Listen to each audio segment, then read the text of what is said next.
Hello, this is Paul.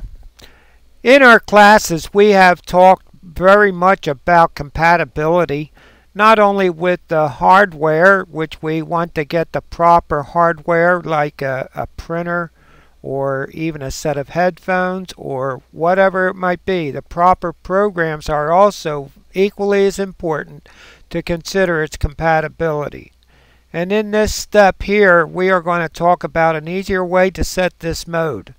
Also, it's very easy to change the mode. If once set, it is able to be changed. At this time, we're going to return to the Start button, which is located in the lower left corner of your screen. But this time, we're going to hover our mouse over top of all programs and allow it to populate with all the different programs that are listed on our computer. With that list, we are able to look at it and be able to open a program that we want, but we do have access to be able to change its compatibility as well. By making a right click on the program we want to change the compatibility on, we'll bring up this menu that we will go back to the Properties selection at the bottom of it. After making a single click on there, you'll get this window for the Solution Center for Properties, and then we will select the tab going across the top for its compatibility. Once we get to that portion, we will be able to see a box that will give you the option to run this program in a compatibility mode 4, and Windows 95 is automatically there.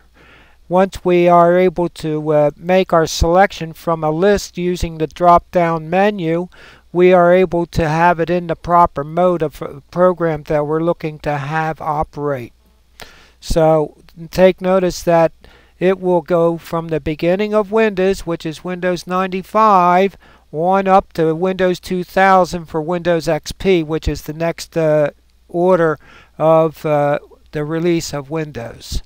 This way it is totally compatible with going backwards to previous installations of Windows.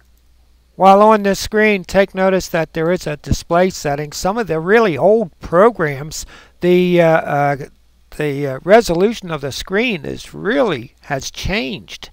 But to get it to operate properly, you might have to change that compatibility as well. So once you have all the settings made, you'll press the Apply button and be able to have those changes made.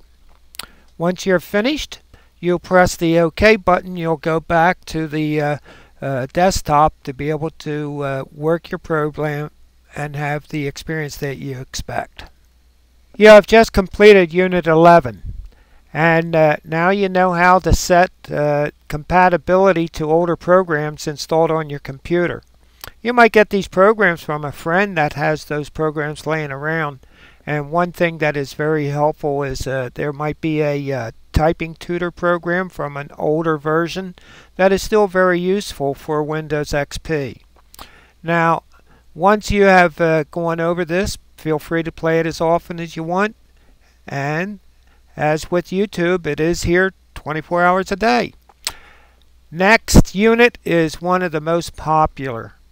It is about the internet, and I encourage you to, although you have experience now working with the internet, you might want to go over it and see some tips that might be useful for you.